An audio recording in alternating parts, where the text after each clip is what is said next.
Get ready for a powerhouse of inspiration. Principal Baruti Kafele.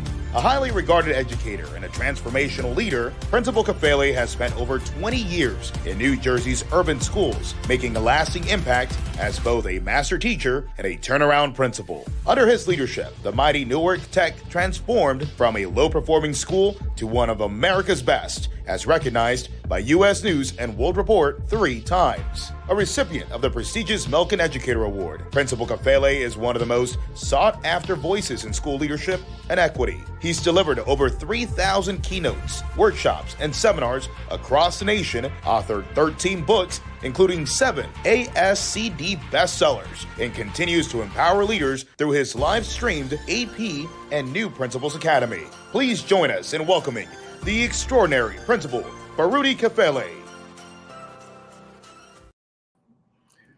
And we are live. Good morning. Good morning. Good morning. Good morning. Welcome to week 279 of the AP and New Principals Academy. Let me see who we got checking in here right quick. We got I'm about 3 minutes late, right? We got Constance Sherrod in the building down in Pearl, Mississippi. We got Michael Benton is in Cincinnati, Ohio. Robin Snowden, Harambe, Fresno, California. Dr. Rachel Edoweke is here from Maryland. Dr. Sonia Matthew, MBCT, also in Maryland. Assistant Principal of the Year for Maryland. AP Patrick Lawrence, Connecticut. Matter of fact, let's go back to Dr. Sonia Matthews. She's been on already, but she's coming back in a different capacity as soon. I don't know the date, but I know it's coming up. We got Rodney Richardson, Hampton, Virginia. Grace Castaneda is in Kyle, Texas. Takesha High is in Virginia. Elisa Rivera is in Rhode Island. Leslie Akintunde is in Sterling, Virginia. Nadira Coley, Newark, Brick City. We got Ronald Pugh, Cedar Hill, Texas. Fatima Nelson, Pennsylvania. Peter Finch is in Yakima, Washington. Where we at? Marsha Poe, she'll be on soon. San Diego, California. Dr. Rella Hicks is in Augusta, Georgia. Lysandra Brackens, North Carolina. Stacy Joy, Los Angeles. Vanessa Zeskin, Connecticut. Arlette Johnson, we got from Connecticut as well. Dr. Makiva Jeter is in Calumet City, Illinois. Principal Otis Kitchen II is in Tampa, Florida. Ricardo Giannis is in Texas. Keisha Austin, good to see you. Stacy Ann Barrett, New Orleans, Louisiana. Principal Dr. Tammy Taylor's in the building, South Carolina. Where we at? I had seen my daughter's name on here. Oh, there it is, way down there. Let me scroll. Cabria Jessie Kafele, she's actually in the building, but she won't be in the building that long. But she's here. And my wife, the queen of the castle. They both in the building, man. I ain't seen them in like 8 days, right? It's been on the cruise and I've been struggling along, right? But yeah, they here. Matter of fact, let me just end it on that note, right? And let's go, y'all. Let me say formally to everybody now, good morning. Greetings. Welcome to week 279 of the AP and New Principals Academy. You know, I should have said 279 consecutively. That's important, right? That's important, man. It speaks to commitment. I haven't missed a week. 279 consecutively. So we got the big 280 coming next week. But you know, hey folks, I'm gonna just ask you the question because I can't come up with anything else. How you doing? How was the week? How you feeling? What kind of week did you have? How's the weekend, Labor Day weekend? And what are you projecting going into next week? And for many of you, the first week of school, many others of you, you've already started. Some of y'all talking about first week of school. We've been in for a month already. I know. It varies depending on where you are. But we're still in the beginning of the school year. So just thinking about that, how you feeling, how you doing, based on where you are right now. And I'm not really just talking about your leadership. I just mean you. If I can speak for me, I'm feeling good, man. Wife's home. Feeling good. I ain't had a home cooked meal, man, in like 2 weeks. So, but that ain't the only reason, but that's a plus. Yeah, yeah. So she was thinking about like, are we going out tonight? Not me. I've been going out every night for the past 2 weeks, right? And that food don't be good, right? Sometime it is, but sometime it ain't. Last night it was City Field in New York City seeing the Mets food. So if the hot dogs and crinkle cut fries and popcorn was a good meal, then yeah, I ate well last night, right? So listen, y'all, let's get into it. But yeah, on a serious note, if you're not where you need to be, like if you here when you need to be here, when you get back to that school, you know what you got to do, right? We're gonna talk about that. Next week is Solo Saturday. The whole Saturday we're gonna be talking about that, right? We're gonna be, matter of fact, my title, where's it at? Let me look at it. Mental preparation for the new school year. That's next Saturday when I'm solo, man. I got time to just kick it, man. Sit back, man, and we break it down, right? So today, let's go. Shout outs. Shout out to Rochester City School District in Rochester, New York. I was up there, the home of Frederick Douglass. I was up there earlier this week and just spent time with leadership talking about maximizing the administrative leadership team toward creating a culture of instructional leadership. So we had a great time. If any of the Rochester folks on here, shout out to you. Always good to be in your presence.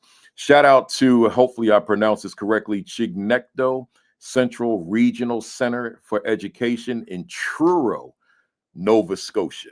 Truro, Nova Scotia, Canada. We had a good time, man.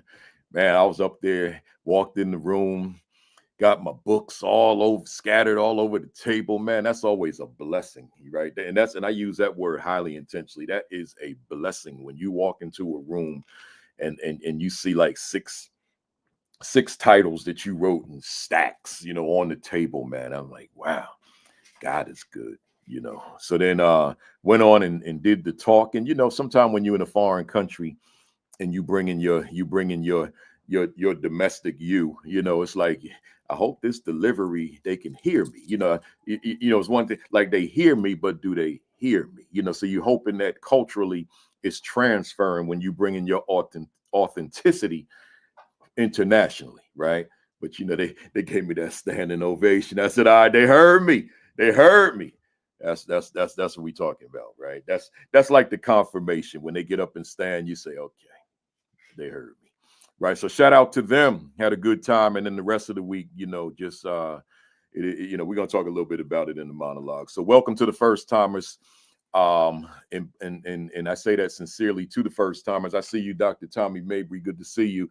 It's to the first timers.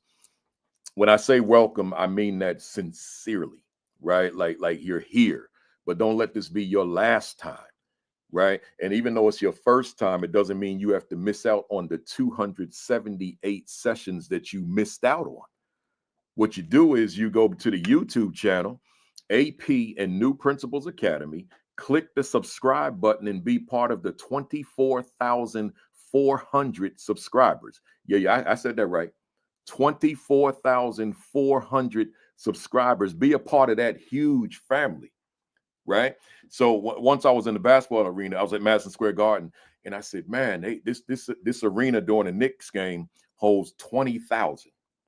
I said, we got more subscribers on the YouTube channel that can fit in Madison Square Garden. Man. So last night when I was at City Field watching the Mets, I literally went to my phone. How many seats in this stadium? It said 41,000. I said, all right, we got work to do on that YouTube channel, because I need to have numbers that we can't fit them all in the City Field or Yankee Stadium. So we got work to do, y'all, man. Tell a friend, tell a family member, tell a colleague, you need to get on the AP and New Principals Academy YouTube channel. I told y'all what AI said, because I was fighting AI, man. I'm trying to stay in the 20th century as it relates to AI. But I said, let me come on in here. So I got in there, put it on the phone. Then I said, okay, now what am I going to do with it? I said, well, let me ask it something about the AP and New Principals Academy. And I literally wrote, this is the first, this is the only thing I've still ever written on AI, on the actual app, not that Google thing, but the actual app.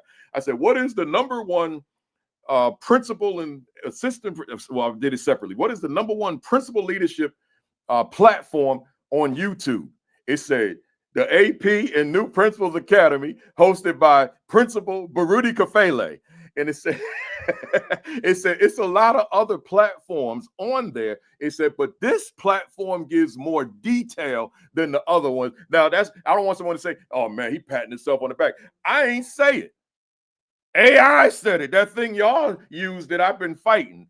Then I said, okay, what's the number one assistant principal platform on all of YouTube? It said the AP and New Principals Academy. It said hosted by, it gave my full name, Principal Baruti Kafele. It says it gives a lot of detail. Oh man, AI, I'm all in. That's what AI stand for, all in. Well, I'm all in, baby. I'm in. You giving me that kind of love. I don't even know you. I just got on. All right, y'all, let me stop backing up. So now, listen, y'all. That's it, baby. What is my value instructionally to the teachers I supervise? You mean that somebody out there, you don't have a copy of this yet? Hold up. Pump the brakes. You don't have a copy yet? Are you kidding me? This is where it's at right here. If you in school leadership, this is where it's at. Get yourself a copy. Every week every week I like go through it for different things, and I'm like, man, you wrote that? I literally say that. I'm just going to keep it real with you. I'm like, man, or sometimes I hear someone talking about something with instructional leadership, and my mind says, I hope you have that in the book. Now I go to the book. Oh man, I broke that down. Right. So listen, y'all. Amazon, go ahead and get it. I see you, Tracy Berry McGee. Go ahead and get your copy. Or go to ascd.org and get your copy. Right. We're not at number one lately, right? We were like in the top 5 all summer long, and then when everybody went back to school, it dropped down to like 50. I think it's at 39 or something on Amazon right now. Get yourself a copy. All right, let me go to my monologue right quick, y'all. My monologue is entitled, "At the End of the Day, You Stand Alone." Let me say that to you again. At the end of the day, you stand alone. Let me, y'all get some popcorn on this one. Let me break this down. You know, I spoke in Rochester, New York last week. If you follow me on Facebook, you saw this. And when I got the invite to speak in Rochester, I was already scheduled to speak in Nova Scotia. So I figured, okay, Rochester, that's an easy flight, right? So yes, I didn't even research it. Just yes, I'll be there. So then when it came time to book the flight, there was no flight to get me to anywhere near Nova Scotia at the time I needed to be there, right? Nothing. There's absolutely no, my son was on all these flight sites trying to find me a flight. There's nothing, right? So I said, okay, well then I got to figure out what is the closest I can get to Nova Scotia, where I'm going, Truro, which is near Halifax, where I can drive it, right? And all I could find was this town. I never heard of, Bangor in Maine, right? So it said, fly to Maine, Bangor, Maine, and then drive from midnight until 6 hours, but they're in Atlantic time zone, so it's an hour ahead. So from 12 midnight to 7 a.m., right? I'm like, man, so I've been anxious about that all summer. Right, literally. I'm like, oh my God, that August 29 engagement is coming. That's when I got to do that long 7-hour, 6-hour drive. But when you stop and get all that coffee and go to the restroom and all that, it's 7 hours anyway. So here's the thing. On Facebook, everybody was like, I got you, Kafele. We praying for you. You got this. You know, all the good stuff to get me, you know, just to make me feel good emotionally, right? So I'm reading it. I'm literally sitting there reading all the comments, right? You got this, Kafele. They need to hear you. I know you got it. The ancestors got you. God got you. I mean, it's all on there, right? I'm reading and I'm like, all right, we good. But then it's time to drive. Let's go back to my topic. At the end of the day, you stand alone. So now, when it's time to make that drive, y'all, I say all these Facebook posts, they ain't coming with me, man. They ain't sitting in the back seat. They ain't sitting in the passenger seat. They ain't in my ear telling me you got this. Now it's me. It's me. All by myself. So now I start making this drive, man. I tried to get Sirius XM. I couldn't get it in Bangor, right? So the radio station's playing stuff I don't like, right? So now, you know, I'm trying I'm trying to listen to some podcasts and I did some sports stuff, but the bottom line is I'm by myself now. It's me and that steering wheel to make this drive from midnight. Y'all keep it down. To make this drive from midnight, call you. Time out, y'all. See you later. So, oh man, yeah, here she comes. She's gonna get in the camera. That's what she's been wanting to do all morning. See you later. We're gonna have to edit this one, right? Or maybe the authenticity will be good, right? So anyway, all right. So here's the thing, y'all. Here's the thing. So I'm driving, and I start. So while I'm driving, I'm thinking about leadership because I saw the parallel. That at the end of the day, we alone, right? I know people talk about the team. We're gonna talk about that today. But you know something? I didn't have the Facebook, the Instagram, the Twitter or X, the LinkedIn team with me now. I had to make this drive. See, I got your well wishes, but I had to make this drive. See, so I started thinking about the team, man, the leadership team, right?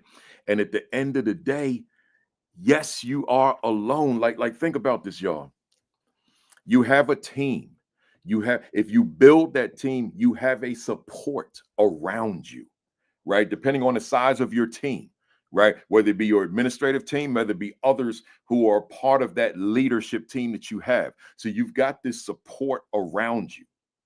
But at the end of the day, the decisions that are made in your school rest on your shoulders. When a bad decision is made by an AP, they come into you. When a bad decision is made by an instructional coach, by a teacher leader, they're coming to you, the principal. And you've got to be able to account for that, right? You stand alone. There's only one principal in a building. There's multiple teachers. There could be multiple assistant principals. There could be multiple instructional coaches. There could be multiple various different positions, but there's only one you, right? Or you can advise a team, right? So you're giving certain advice to members of the team, right? You are collaborating in the truest sense of the word collaboration. You are a unit. You are one as a team. But at the end of the day, despite how fierce the collaboration is, you still stand alone. You're the principal. When they think about when folks think about the leadership team, who's in their mind primarily is the one who leads the building, the principal. You stand alone. So whether it is you guys are collaborating and coming up with the right decision, the right conclusion, or you are advising toward coming up with the right decisions or the right conclusions, at the end of the day, you're the one that's being held accountable for the decisions you make. And that's the same thing at superintendent level. You know, you can have all the administrators, but at the end of the day, it's that superintendent that stands alone, and they will tell you. They don't sit on that board at that board meeting with the rest of the team sitting on the dais. When the evaluation is occurring, that evaluation is of that superintendent, despite the collaboration with everybody else around him. And that superintendent, as we well know, in so many cases, loses that position when the board doesn't see fit to keep that person there. That doesn't mean that the whole team gonna go with them. That's that superintendent standing alone. But in our conversation, that's that principal standing alone. So to wrap it up, here's the question. I had to say all that to get to this. Are you built to stand alone? Are you built for this? Are you made for this? Do you have the temperament for this? Do you have the emotional stability for this? Because remember, your team is not at your leadership rank because there's only one you. So these are still subordinates. These are still people who answer to you, even though you're collaborating with one another. But at the end of the day, it's you. But I got to say this one thing, particularly because I got Dr. Marcus Jackson in the wings and he's listening. I hope I can quote this correctly, Doc. He says something to the effect of, put down your ego soup and take a slice of some humble pie. See, put down your ego soup and take a slice of humble pie. So in other words, although you stand alone, your ego can't be what's leading that building. Because your ego, as Parliament Funkadelic used to say, you can't be ego tripping. Right? So it can't be your ego leading the school. Because at the end, I keep saying at the end of the day, it ain't about you. Y'all didn't hear that part. At the end of the day, it ain't about you. So it's not about you with your chest out, shoulders back, head up, and you drawing all the attention to you because of your ego, because it feeds your ego the power, the status, the prestige that comes along with it. No. Your ego has to be cast aside. Take a slice of that humble pie. See, and remember, it's about that school. It's about those children. It's about those teachers. It's about those parents. It's about that community upon which they live. But then you got all that burden on your shoulder, man. You got all that heavy lifting you got to do, right? And you got to make sure that you coordinate that in a way that you become the winners, right? Your school, with you at the leadership, but you being able to handle the responsibility that comes along with it, which is inclusive of the ability to withstand standing alone. Enough said. Let's go. Let's go. I got the good doctor in the building. Let's get him on up here. Let's get him on up here. Where we at here? Let's change that background right quick. Oh, I do that every week. I'm going to learn. We're going to learn one day. There we go. Bam. Morning to you, sir. Good morning, good brother. How you doing? I'm on fire, man. Wife's home. I'm finally going to get the meals I want and just the company when I'm here. I mean, my son, we were here together, but it's a little different when the one you've been with for 41 years is in the crib. You know what I'm saying? Yes. Yeah, so it's a little bit different here. And what's your thoughts on that monologue? Man, that was actually powerful as we start the college football season. Yeah. Of course, today we're going to talk about teams. But there are two people that everybody's watching, the head coach and the quarterback. Yeah. And me being a former athlete, I was a point guard. So the ball was always in my hand. When I became a principal, the ball was always in my hand. And as I came up the court, everybody was looking at me for direction, what to do, when to do it, how to do it. And there's many times even the coach himself will look at me and actually, what do you see? What do we need to do? How do we need to do it? And that got pretty deep. Yeah. That comes with a tremendous amount of responsibility, because not only was I in charge of running the correct plays, but I was responsible for managing egos, attitudes, different personalities. Yeah. Look back toward my teammates. There were some teammates I literally had to yell at and actually point my finger in their face, even if they were my same size or 6'8", and tell them you need to step your game up. I had to use some explicit words, but then I had the person next to them who I had to talk soft to and say, hey, I think you need to do it a little better. You're not giving me your all. And Kafele, that happens all the time. And little did I know that I was preparing myself for this level of leadership. Yeah. I go all the way back to my family, whereas it was 8 of us, 6 boys and 2 girls, and I was the second to the oldest. I've been doing that for a while. So that monologue was actually spot on, because when it's all, we're going to talk about teams today. Yeah. When it's all said and done, the ball is in your hand, and everybody is looking to you for motivation, leadership. What do we do next? Especially in chaotic times. This year is off to a rough start. We had a death of one of our football players. Yeah. And everybody was looking for the leader. What do you do? What do we do now? And we were able to do a good job of that. And I'm going to discuss what that principal did during this tough time today. Yeah. So sorry to hear that, as I said earlier off camera, and it's rough. It's just rough on a school, and it's rough on a district when we lose a youngster. Yes. Yep.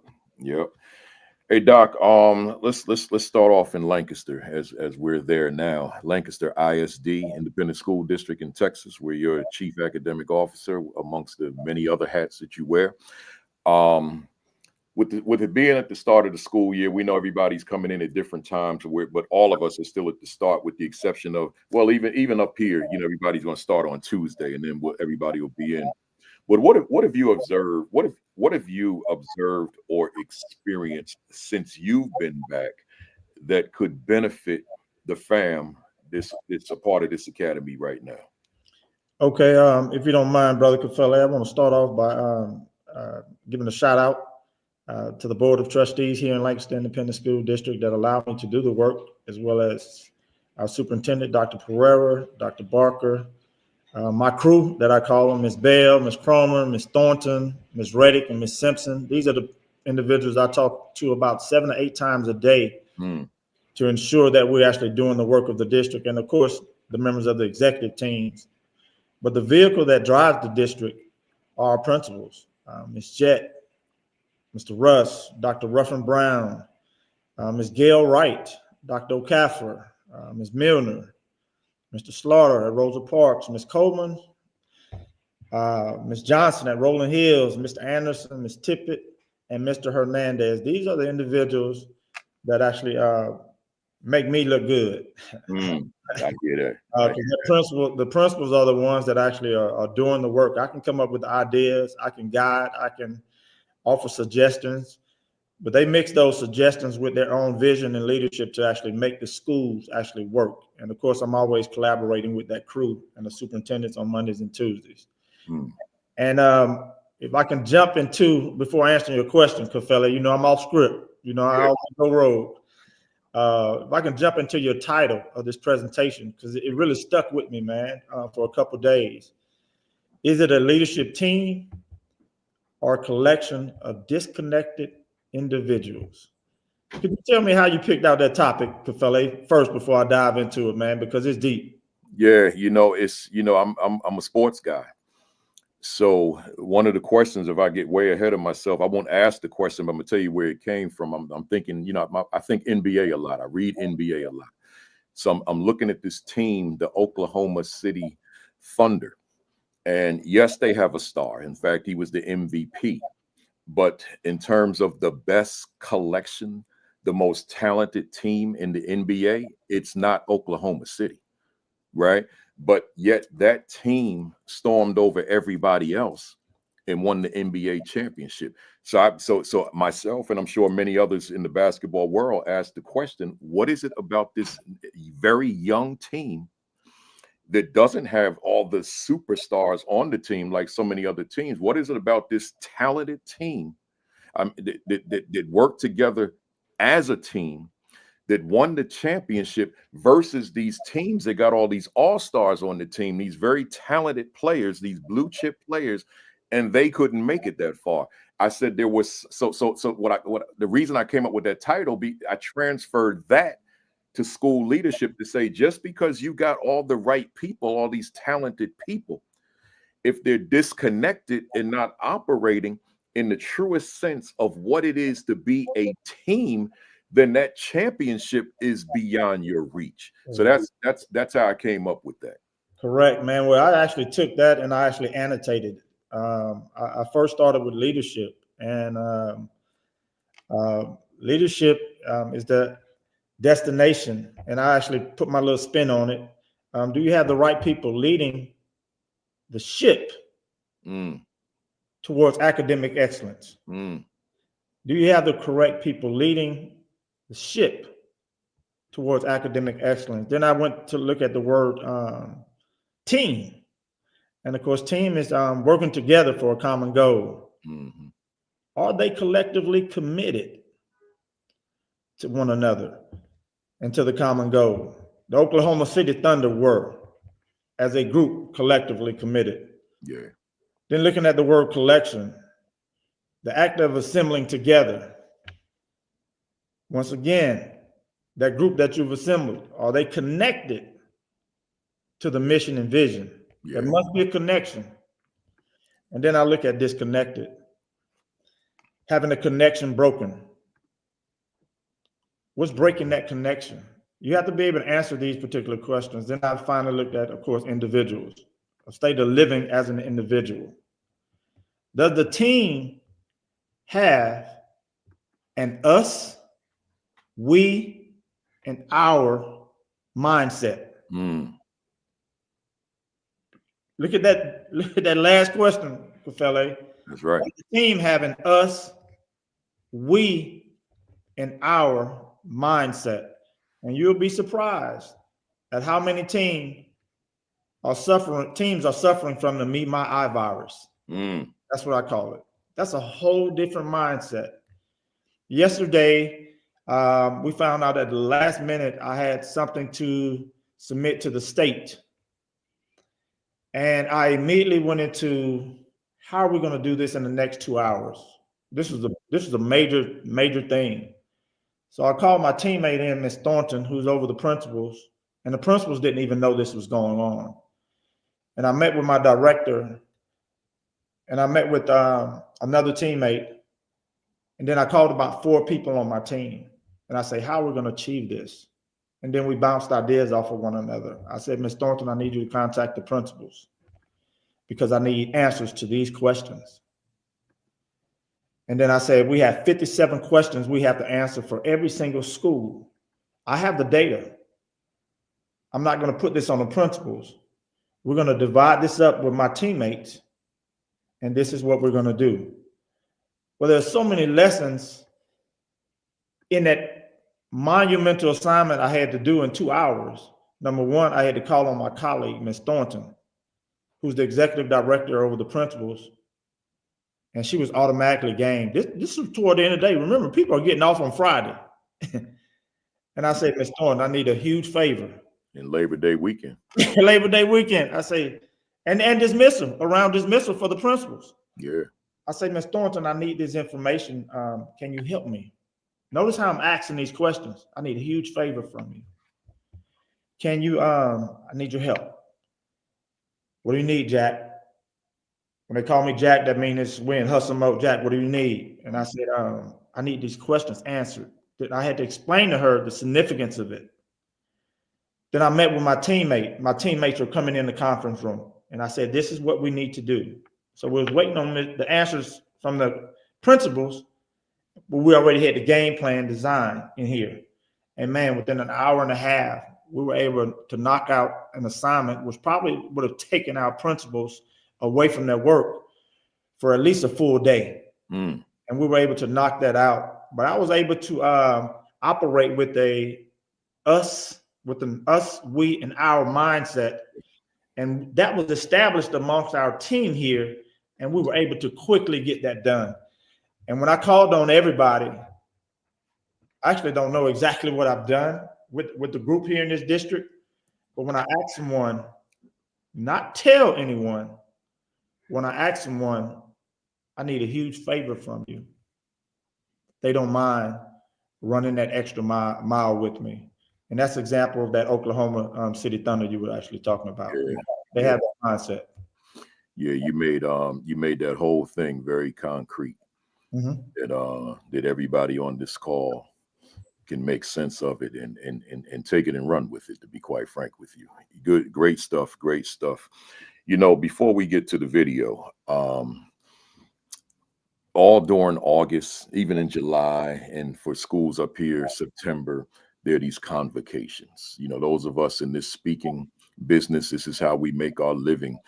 Throughout the month of August, we do these convocation speeches, convocation keynotes at these back to school convocations. So they're very, you know, they're very upbeat. There's a lot of hype. Some of them are just extremely animated and fun and entertaining and all that kind of thing. Teachers are hyped up. The keynoter, myself and others, you know, we get on there and add to it, that type of thing. But then, you know something, once that's over, then we go back to our respective world. Like usually they'll get on buses and go back to their school, and now we're getting ready for school, and then school begins. And I've already been hearing horror stories. Here's my question to you. It's a two-parter. What is your brief post-convocation message to the assistant principals who are watching right now, who are probably fired up at that convocation, but now life as we know it as leaders has resumed? What's your post-convocation message to them? Brother Kafele, my post-convocation message would be actually two pieces to that. And this is the AP. As the AP, as you preach always stay attached to your why. You have to understand why you chose the position you chose. And I would like to add to that, Principal Kafele, always stay attached to your because as well. You have your why and you have your because. I had my why. My why, I'm going back, I have my assistant principal hat on. I actually wanted to cast a bigger net to the success that I actually had as a teacher. I had major success as a teacher, but I quickly found out that many of the teachers were not operating in the capacity that I was operating in. And that was affecting kids. So I wanted to cast a net so I can touch as many teachers as possible. But my because was always ensuring that the child had everything that they needed to be successful in life. My why was that teacher, but my because was those children. And that actually started from my days of coaching, when I actually had an opportunity to listen to kids tell me the horror stories that were actually going on in their schools. And I actually had an opportunity to visit some of those teachers that validated those horror stories, which eventually got me into Georgia State University to become a certified teacher. Always stay connected to your why, but stay grounded in your because. You're doing this work because of these children. And that's what it was for me. And that's my advice. To the APs out there, did you hear that? Your why, your because. Your why, meaning your purpose. Your because.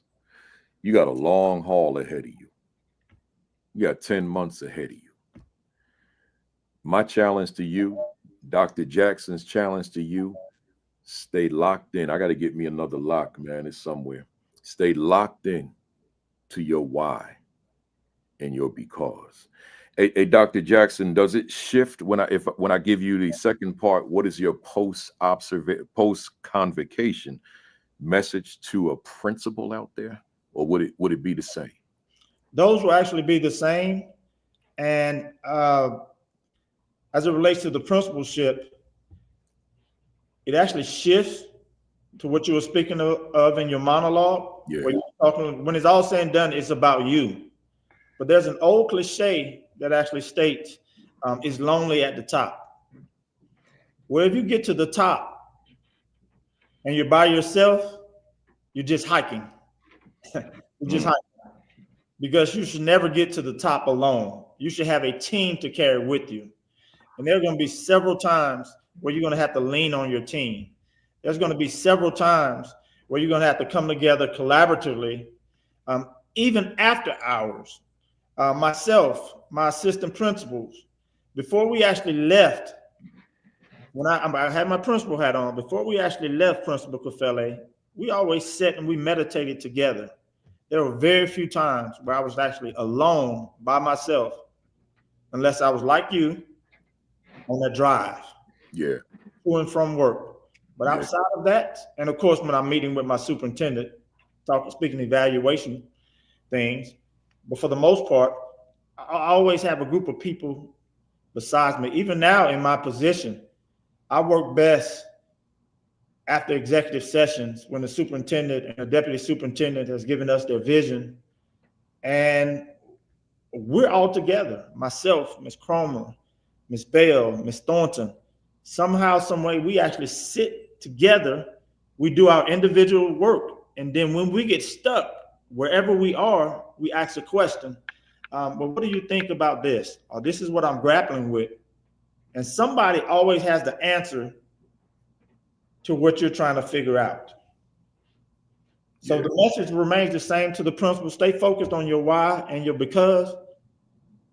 But like you said, drop that ego suit and take a bite of humble pie, because somebody has the answer to what you're struggling with.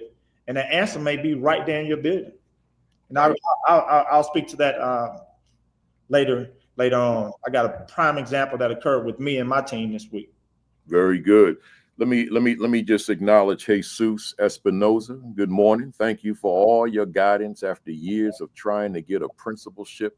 I finally secured the position.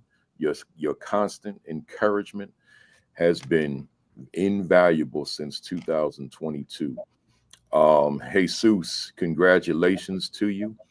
You will never imagine what those words mean to me. Anytime I hear anything like that. Last night I was at the Mets game with amongst 41,000 people, and as I was walking up the aisle to leave the stadium at about 7, because about 7th inning, because it was a blowout, 19-9. It's time to get on that subway back to Jersey. But a guy in the stands says, "Principal Kafele, you have inspired me since 2018. You don't know the impact you've made on my career." I told him, "And you don't know what your words mean to me." See, it's the little things that count, right? So, Jesus, stay connected to this platform and any other my colleagues who are doing this work, particularly in the morning with Create and Educate, Sean Hurt, and then on Sundays at 5 o'clock Eastern, Josh Tovar and Dr. Madi Moreno with PGP Podcast. Stay connected to all of us. But I wanted to highlight you because I want to congratulate you publicly for a job well done. Have a phenomenal year.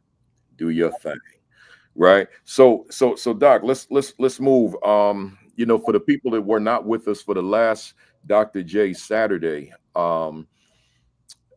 Dr. Jackson was acknowledged as Employee of the Year in his district, and that's a big feat. There's a whole lot of employees in the district, and for whatever the reason, y'all congratulate Jesus. I should have said that, but I see y'all already know. I see them all. So we showed a video last month of a young man, Devin, and just telling his story and the role that Dr. Jackson played in him having the story that he has. So there's another young lady, Kendall. Kendall. Yeah, that I want to cue up this video. It's not going to be as long as the one we showed last week because I still want to get into our topic, but we wanted to show you this because there's some lessons here as well. So let's see if I could do this without fumbling around. Let's see where we at. StreamYard's changed so many things here. Here we are. Share screen. Okay, here we go. We getting ready to be right there. Share the screen, and here we go. Dr. Jackson, thank you for real. Because he noticed the potential I had. I'm not gonna sit here and lie. I was lazy. I didn't want to do it like 3 to 4 hours of practice every day after school, then having to come to school, I didn't want to do that. So it was like, I'm not doing no work. He didn't talk to me about graduating. That was already on my list. But we had some good conversations.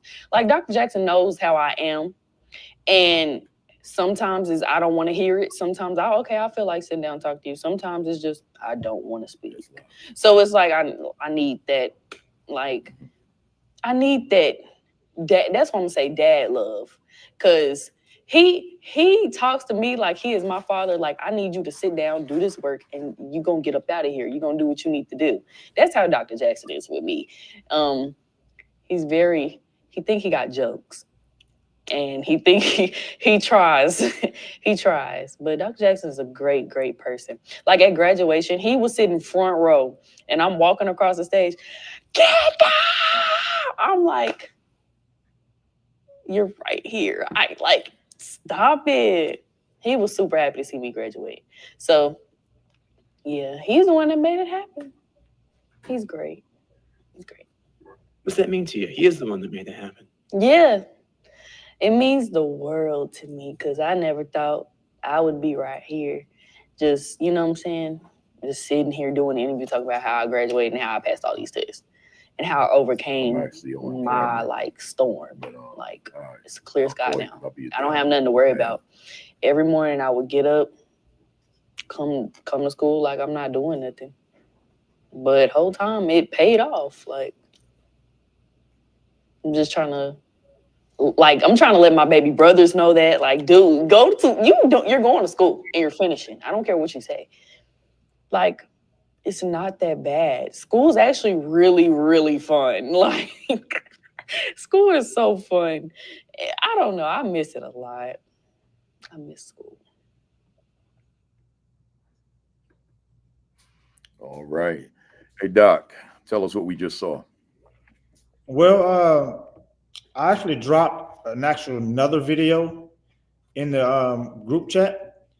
So I would like to preface that particular video by saying that there's another video of actually the principal, Ms. Jett, who I would like to highlight. Of course, for this interview, you're interviewing me, so you took the clip of Kendall talking about me, but I would like to add on what this principal has done to this particular student. First of all, let me give you the story. Kendall is dyslexia. Kendall has never passed a state assessment ever in her entire life, 3rd grade and beyond. When people refer to Kendall, when I share her story, many people in the district remember Kendall as the girl who couldn't read. But this principal, Ms. Jett, who I spoke of earlier, when she became principal of this school, she's very meticulous. She actually went through every student in their profiles, over 2,000 students. And Kendall stuck out because she never passed a standardized assessment. Now she's in the 11th grade going into a senior year.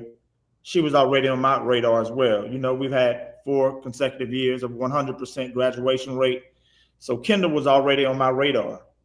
So Ms. Jett immediately connects with me, and you'll see her telling the story in that video. We actually connected to find out what is the plan we're going to put in place for Kendall. And there were several questions Ms. Jett asked me at that particular time. Dr. Jackson, let's get together and put together a plan. So what's the plan for Kendall? who do we need to execute the plan? What resources do we need? And what's the monitoring system? And what are our barriers? We had to answer those questions. And Kendall, by going through that particular process, passed 4 out of her 5. She only needed 3 to pass and be eligible for graduation. She passed 4 out of 5. This is a student who everybody has identified who couldn't read, who was dyslexia. She had all these challenges, major challenges, no work ethic. And a system was actually put in place to ensure that that child succeeded. And I give all honor to Ms. Jett and her staff at the school, which you will see in that video, who it took a team of individuals, including district office personnel, to ensure that that child graduated. And of course, Ms. Jett, she's unreal. She meets with every senior. We had 548 seniors last year. She had 548 meetings.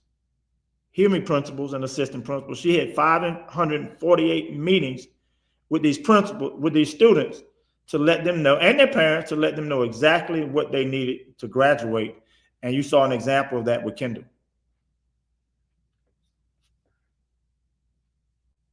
We can't hear you, Kafele. That's a lot of meetings, and I say hats off to her to have met with every one of those seniors, right? And that doesn't even speak for the rest of the building and the rest of her job. So to speak to 548 young people, hats off to her. Yes. Yeah.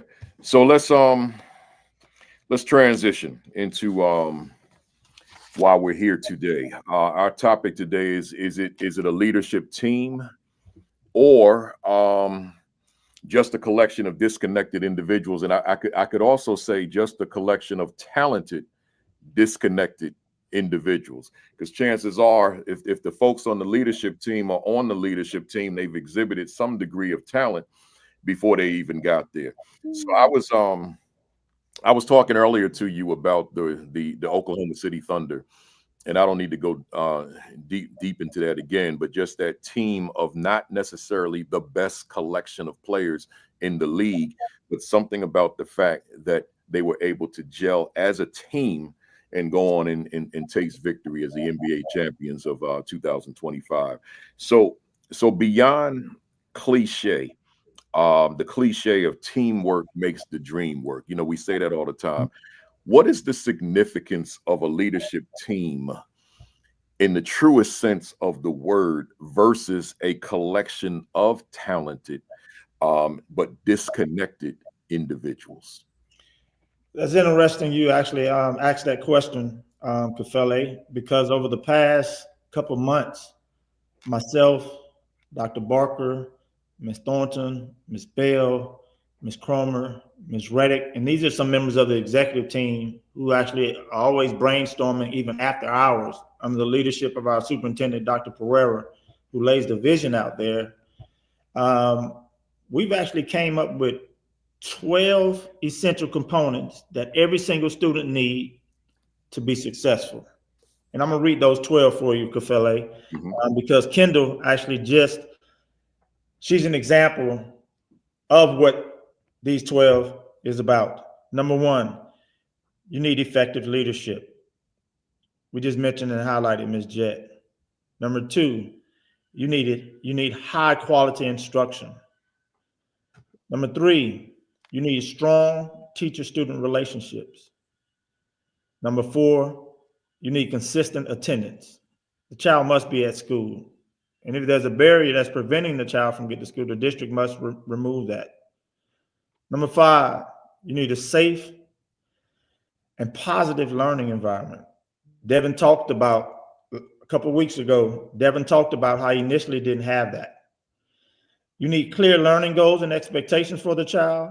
Number 7, you need access to resources. Once again, Devin talked about that. Kendall needed certain resources, and I'll explain those in a minute. Number 8, you need individualized support. I talked to you about how Ms. Jett pulled me to the side and said, Dr. Jackson, what are we gonna do for Kendall? But what I didn't tell you was there were about 80 other students that Ms. Jett met with me and said, Dr. Jackson, what are we going to do about this student, this student? And all of those needs were actually different. Number 9, this one is something that many people don't, I don't know where we deviated from, but you need to develop study and organizational skills. Our kids don't know how to study and they are not organized. Many struggle when they get to college with that. Number 10, social emotional learning. Many people just attach to that after COVID, but is it really ingrained in your school and in your classroom? And our students need consistent feedback and a monitoring of their assessments. And finally, Kafele, number 12, you need a motivation and a growth mindset. And if we go back to those Oklahoma City Thunder, although it's basketball, you can find each of these 12 in a basketball team. And speaking of leadership team, as the leader of the leadership team, our principals need to look at these 12 and say, which one of my teammates excel in this particular area? Yeah. Which one of my teammates excel unequivocally? I'm tongue-tied this morning. I'm exhausted. I hear you. Which one of my teammates excel in each of these particular areas? And that's where you start delegating. Yeah. That's when you start the delegation process. It's great stuff. Great stuff. Hey, fam out there, get them notes down. But the other thing is hit the share button, hit the retweet, the repost, tag somebody, text somebody, call somebody. Also hit that like button, y'all. That's how we activate those algorithms. Hit that like button. Let them know we are here. Hit those Facebook leadership groups up as well. Let them know we are here. We're in the building. We on fire. You know, Doc, building a leadership team, that's work. Building any kind of team, that's work. So there are folks out there, including on the call now or the ones who will watch the video later, who are engaged in the work of leading a school, right? Whether it be as the AP, as the principal, whatever it is, they're leading.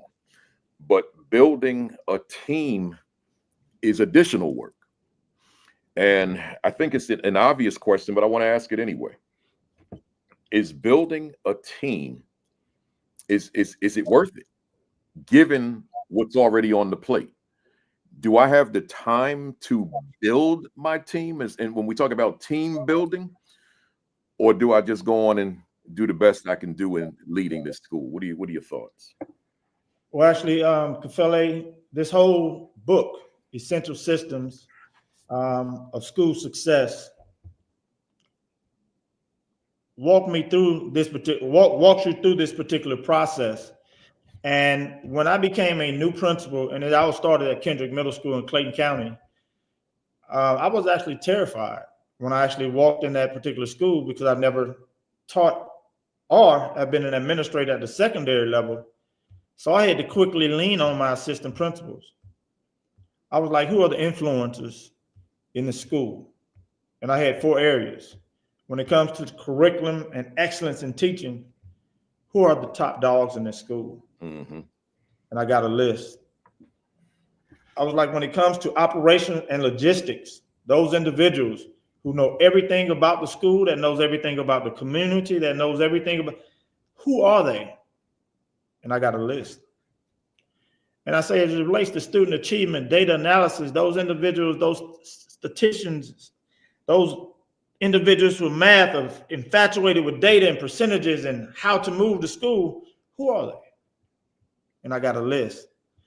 And I was like, who are the people that keeps everybody together, that knows everyone's birthday, that comes around to every meeting and say, did you know such and such was sick?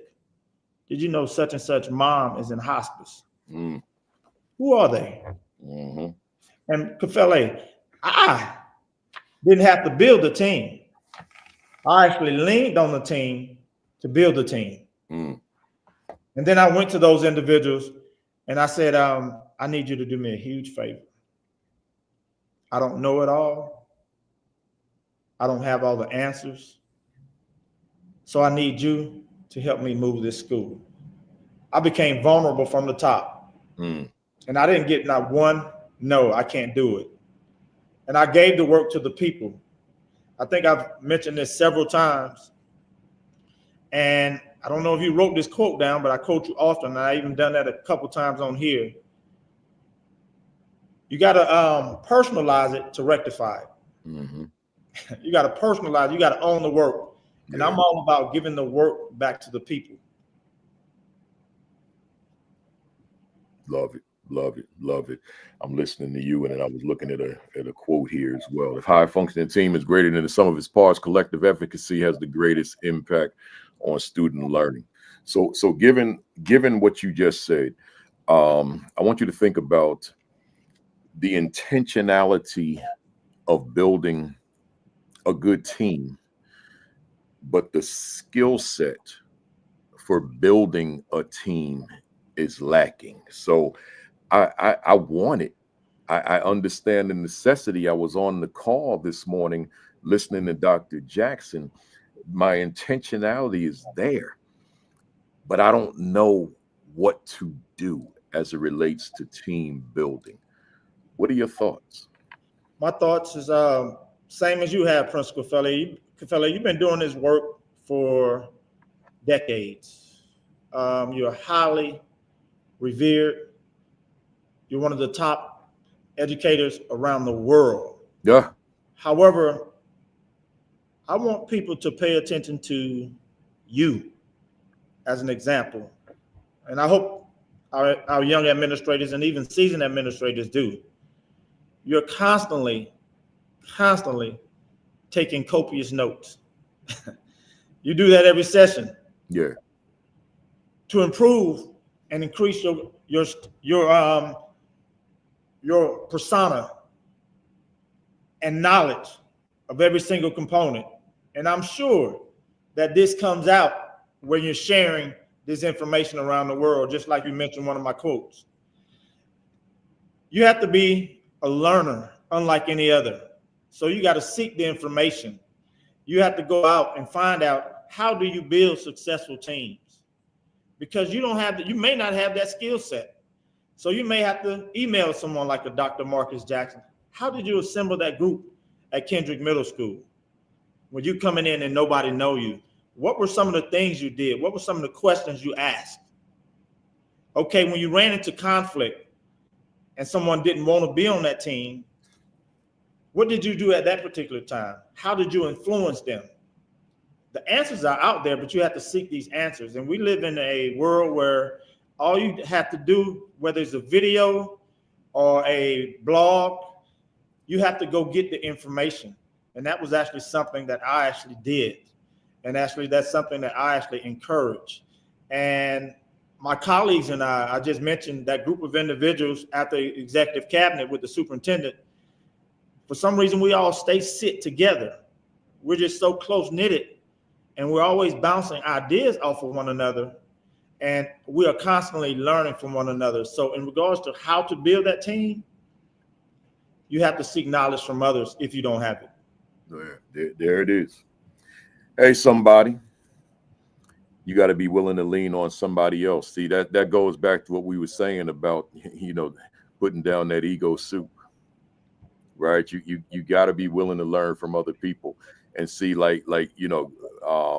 Jackson paid me a mighty compliment. But as I always say, there's never been a session of the 279 that we've done on here that I didn't learn from my guest, and I don't have a problem admitting that. See, if the ego gets in the way, then I can't learn from my guests because I'm too high and mighty. I'm Principal Kafele, right? But on the other hand, if I can take me a bite of that humble pie, then every guest I bring on here, now I can learn from my guest. And guess what that does? It makes me better. It makes my readers better. It makes my audiences better. It makes my clients better, because I learn from the hundreds of people who have graced this platform. So if you don't know it, then let me hold up my mirror. Josh, is not clean, but it's there. When you look in your mirror, is that person looking back? Does that person have the willingness to lean on others, or does your ego and your pride get in the way? That matters. That matters. Hey, y'all, I want to read something straight out of Essential Systems. As you know, I always do that for school success. You can go to Amazon right now and get yourself a copy. Hit one of them other tabs and you keep us on and get your copy, right? So right here at the top of the chapter 6, knowing your team, personality.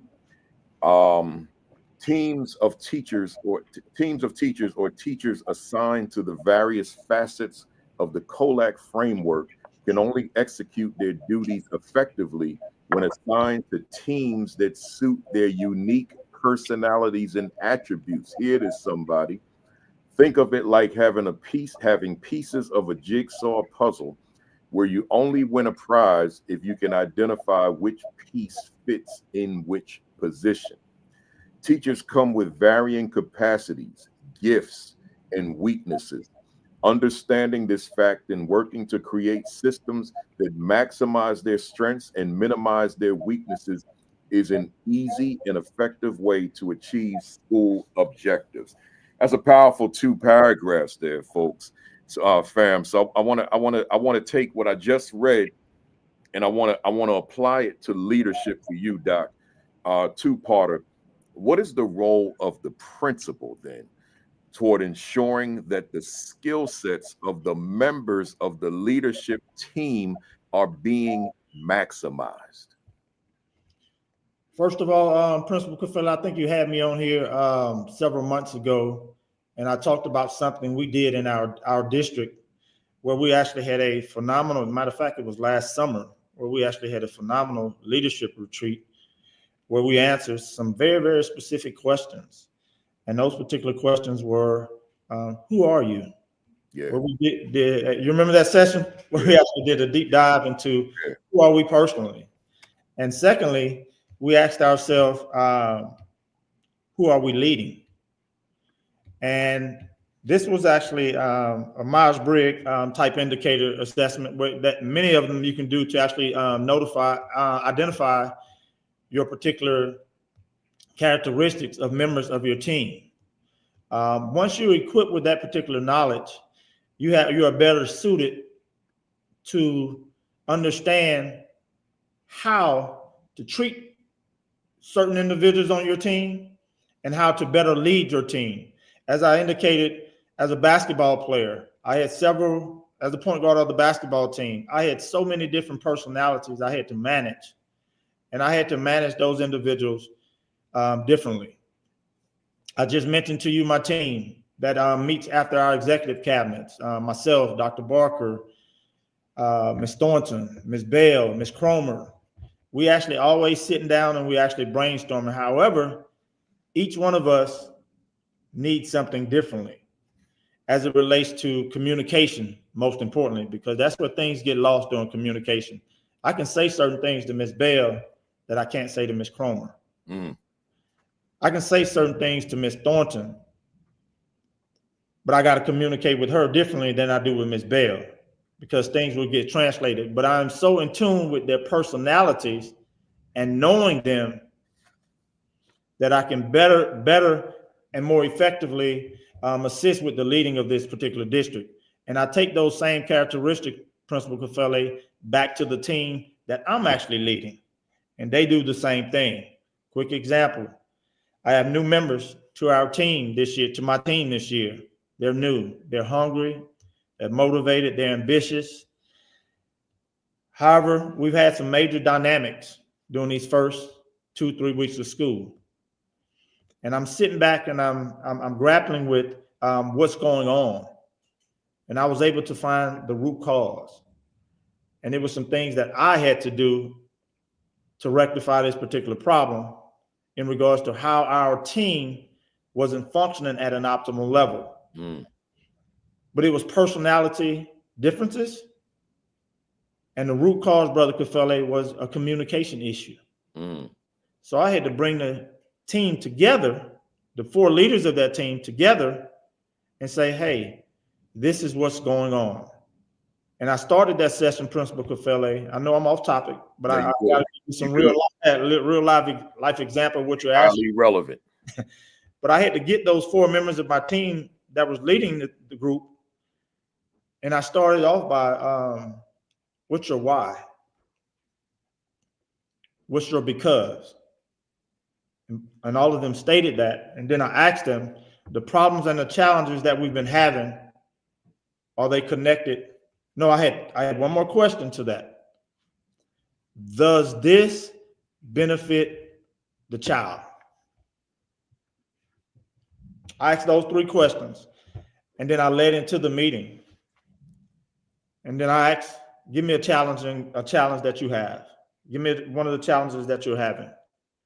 And then I came back and I said, let's go back to these first 3 questions. Your why, your because, and is this benefiting the child? And then I asked each and every member to respond to those first 3. And it was an emphatic no. And my response was, now we're ready for the solution. But come to find out, Principal Kafele, it was a major communication and emotional issue that we were actually dealing with. And that happens often. So I had to go back, and I had to go back into my principal days and my leadership knowledge that I actually had, and I dug deep into my toolbox, and it brought me into the cognitive behavior therapy model, where they focus on 3 particular areas: your emotion, the thought process, and the action. And to come to find out, Principal Kafele, the issues that we were actually having amongst our team, well, we were jumping from the emotion, we were skipping over the thinking, and we were going straight to the A. Action, which many people do. You have the emotion and you go straight over to the action and you skip the thinking part. So I had to walk our team through this particular process. And the end of that meeting was phenomenal. It was engaging, but I had, as the leader, I had to find out what was the issues and the foundation and the root cause of the challenges that we were actually having. And all of those are essential into building a better team. It's powerful stuff. You know, it makes me think, and I've quoted this many times, and Zaretta Hammond, author of Culturally Responsive Teaching in the Brain, blockbuster book.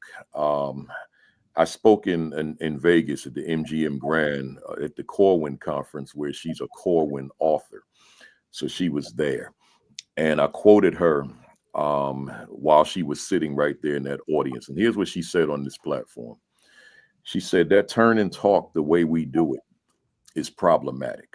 The presenter will be presenting, and then we will say, now turn and talk and discuss. She said it was problematic because of what you just said. She said, we have eliminated the thinking, the processing. We've spit out or delivered this information. Now turn and talk to your neighbor. But what we did not give them an opportunity to do is sit there and reflect on what you just heard, process it, because we're not all going to process it the same way, right? We're going to process it based on who we are. That goes back to that question, who am I, right? So we're going to process it based on who we are. But if we don't give them a chance to think and process and just go to communication, and the person who you're sitting with is the first speaker, now we got some new content coming because it's coming from the perspective of that person. So she's sitting right in the audience that day. And I said, and Zaretta said, then I said, did I get it right? She said, no, you got it right. Right. So, but that's critical what you're saying. And how what you said in terms of the thinking part was missing. Right, that thinking part's got to be in there. And that, if I can dive a little deeper into the actual root cause of all of this, we had this veteran, highly established individual and leader on this end that actually had a system in place before this new person came in who has to do the job. So this new person over here says, I have a better way and a more efficient and effective way we can actually do that. Hmm. This Principal Kafele type person over here, we already have a system in place for that. There's no need for that. Hmm. And this person was like, hold on, you didn't even hear what I actually had to say.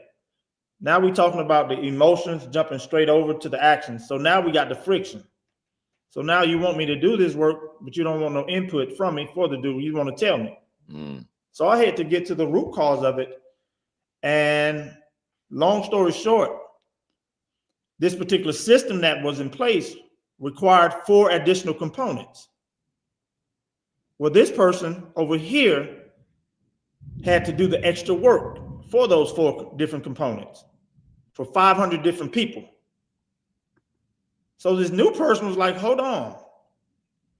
We can add those 4 things to the 8 things and get the information all at one time. And so I sat back in the meeting and I was like, hold on.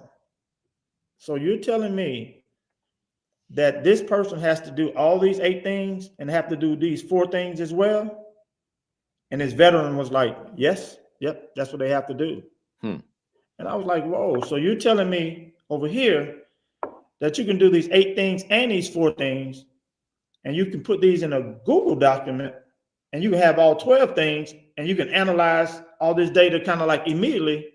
And she said, yes, that's what I would like to do.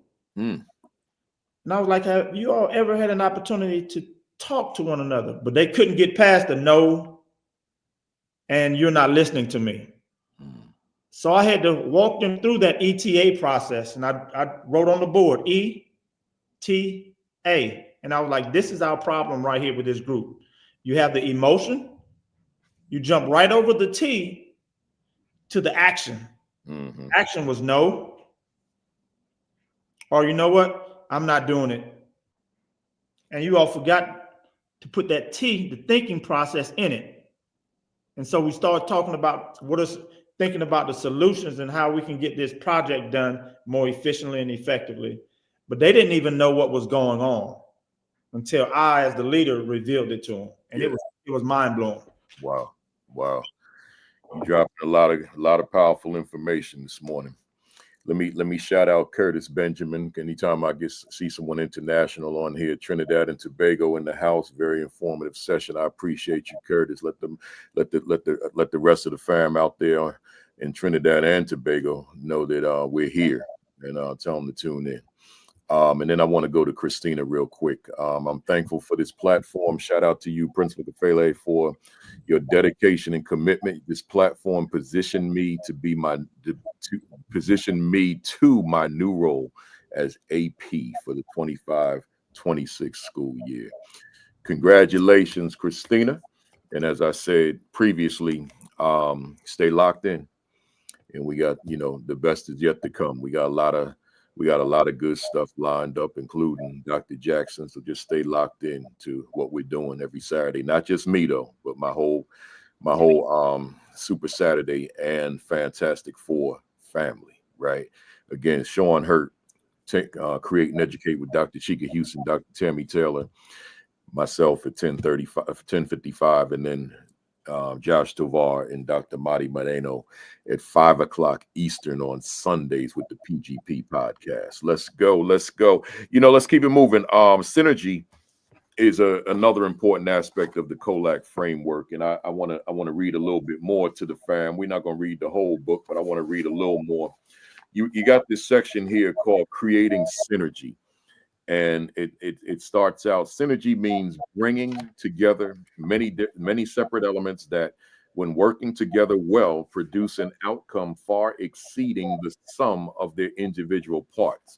One of the best ways to describe synergy is not in words, but in feeling that comes from knowing you can do your part to your absolute best because you know your partners are and will do their best, and you don't want to disappoint them. Synergy emerges when people clearly understand their objectives, feel emotionally connected to those objectives, and have open communication channels with one another. Powerful statement. So predicated on what I just read. Talk to the fam out there about creating synergy on their leadership team. And some of them, you know, their team is just an AP, one person. Others is AP plus instructional coaches, plus teacher leaders, and plus others who are in other capacities. We know that. Or it could be a multiplicity of or many APs. So whatever it is, talk to us about creating that synergy. Like what does that look like?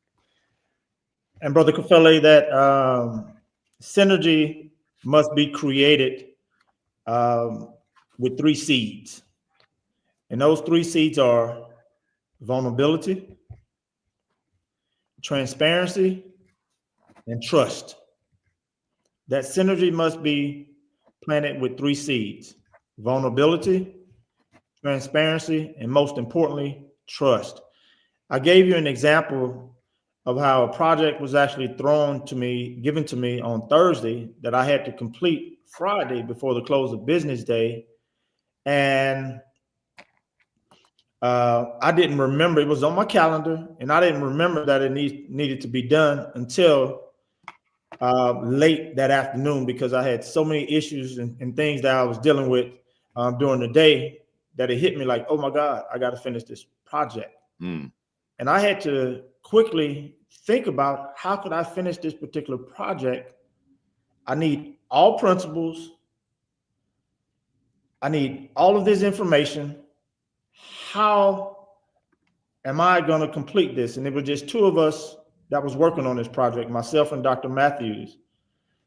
And I stopped for a minute. I thought. I had an emotion.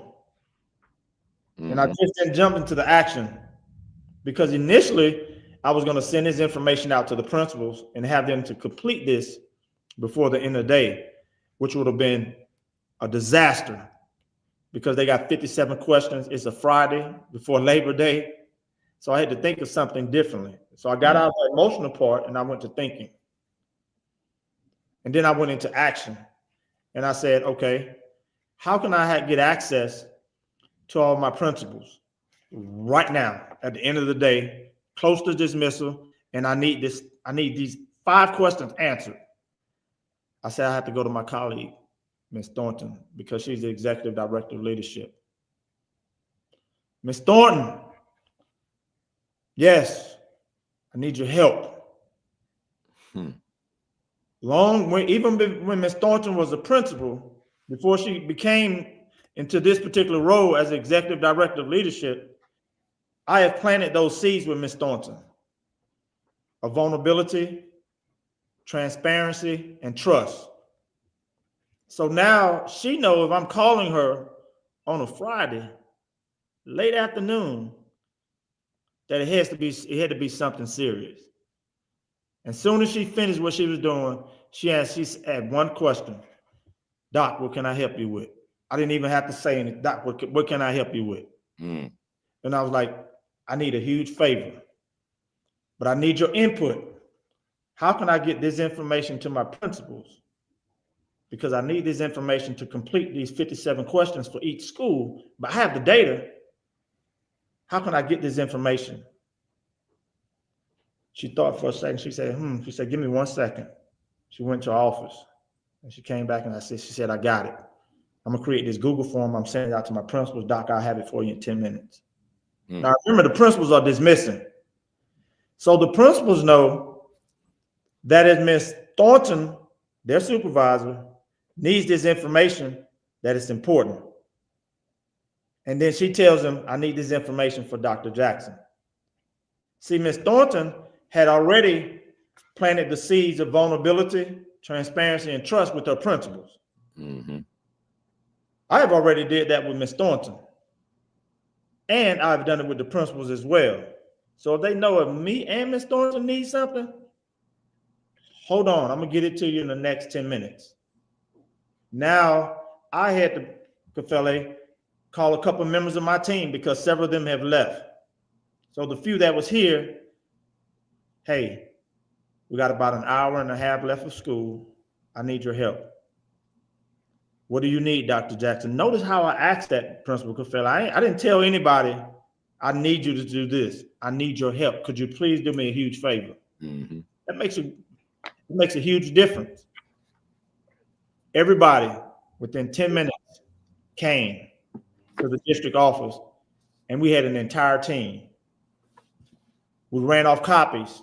I need you to do these 3 schools. I need you to do these schools. I need you to do these schools. I need you to do these schools. And I had to make off copies. I here say, here's the data. Here's the data. Here's the data. Here's the data for this school. Here's the data for this school. Here's the data for this school. And then I had Dr. Matthews to take them through a minute orientation real quickly. But all of that, Principal Kafele, would not have been possible if I didn't create that synergy that you're speaking of. Yeah.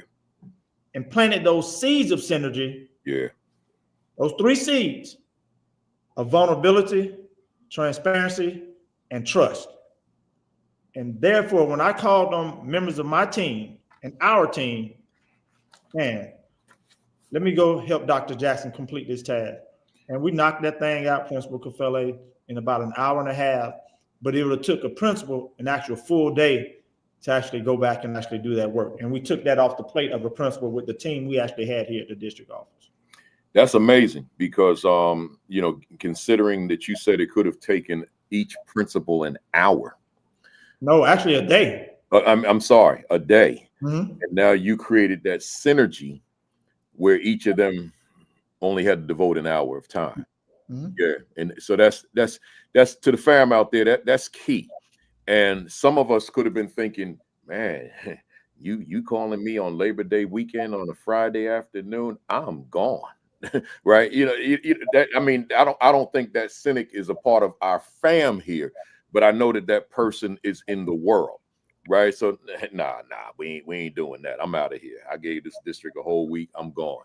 But when that team is there, that synergy is there, then there's a higher probability than what you have just outlined for us can become a part of our reality. That's why this book, this is why we're doing this all these weeks. I think it's like 8 or 9 weeks, Essential Systems for School Success, an Integrative Organizational Framework by Dr. Marcus Jackson. So if you don't have a copy, I don't know what y'all waiting on. All right, go ahead and order your copy. Just hit another tab on your browser and go to Amazon and get yourself a copy of Essential Systems for School Success. And Principal Kafele, Yeah. I looked in the comments and I saw a cliche that is commonly used, and I want to sort of correct all of those that are in our administrative family on a cliche that they need to make an adjustment to. Constantly here is very important for all of us to be on the same page. Have you ever heard that before? Oh yeah. There. It's a wrong message because many people are on the same page, but they're reading from a different book. Woo! Therefore, it's important for you to not only be on the same page, but to reading from the same book of excellence that you've established at your school or school district. Because you can be on the same page, but reading from a different book. Yeah. And that can be very, very problematic. Yeah. So I saw someone wrote that, so I just wanted to correct that in the comment section. You know, and it's real. You know, I mean, I want to stay there for a minute, and this is not me making this political. It's just that you said something that just triggered a thought. As many know, I'm just a huge supporter of, fan of, and whatever other words I can come up with live on the spot, of Malcolm X. You know, who he is, who he was, played a significant role in my transformation back when I was 23, right? So there's a lot of perspectives on Malcolm because there's countless books out there. But if you read the wrong stuff, you'll get the wrong insight and perspective on who Malcolm was. Now, I'm not going to get into how you make sure you read the right stuff, because then we'll be on a different topic entirely. But I'm tying it into what you just said, right? We could think we reading Malcolm, but you reading somebody that has a different agenda, right? And now they're putting out a narrative of Malcolm that's not who Malcolm was, right? Or who Malcolm saw himself as. Right. So we might be on the same page, in a particular book, doing this book study on Malcolm, right? But we ain't reading from the right book. Yeah. Yeah. And that's critical. You know, for anything we read, particularly when there's so many different topics and themes on it, we've got to make sure that we investigate, well, who is the writer, right? And what is their background and what is their agenda for writing this particular book. So there's certain books, I wouldn't drop the name, but there's certain books, those of us who love Malcolm, we're not reading that book. As popular as the book is, we're not reading that book by that author, right? Because he put out something that none of us agree with about Malcolm, right? So you got to be careful that we are on the same page, but coming from the same book or the right book that's going to give us the right information. That's good stuff. I had to throw it out there, man. I had to throw it out there. There's certain, I got on this bottom shelf, which you can't see, there's a zillion books on Malcolm here. But I got no book on Malcolm on this shelf that I wouldn't recommend to somebody else, right? If I got it, then I did the research and I know that that's a book that's going to feed me. But I'm not just going to buy a book with Malcolm's name on it, because I know that there's information out there that can corrupt the reader, right? So that's important. Let me get back on topic. My mother probably sitting out there saying, yeah, get back on topic, right? Here, I know she's watching. I know how she thinks too, right? So here we go, Mom. I want to share one more piece from the book. This is on page 49. You're talking about conflict avoidance and resolution. Again, conflict avoidance and resolution. And you said here, in the dynamic world of education, where teams of teachers work collaboratively to improve school performance, morale, and school spirit, it's not uncommon for personality conflicts to arise. When conflicts go unresolved, they often fester and eat away at morale and cohesion. You can solve these problems before they even begin by using the following approaches. So with that, and we're not going to go through all these because we don't have that kind of time, but I do want to list these the approaches that you said. Number one, open and transparent communication. Number two, conflict resolution workshops. Number three, mediation. Number four, personality awareness training. Number five, conflict resolution models. Number six, establishing ground rules. Number seven, peer feedback and peer evaluation. Number eight, conflict journaling. Number nine, timely intervention. And number 10, team building activities. So when you get the book, fam, for those of you that don't have it, Essential Systems for School Success, you'll get the breakdown on the 10 that I just read.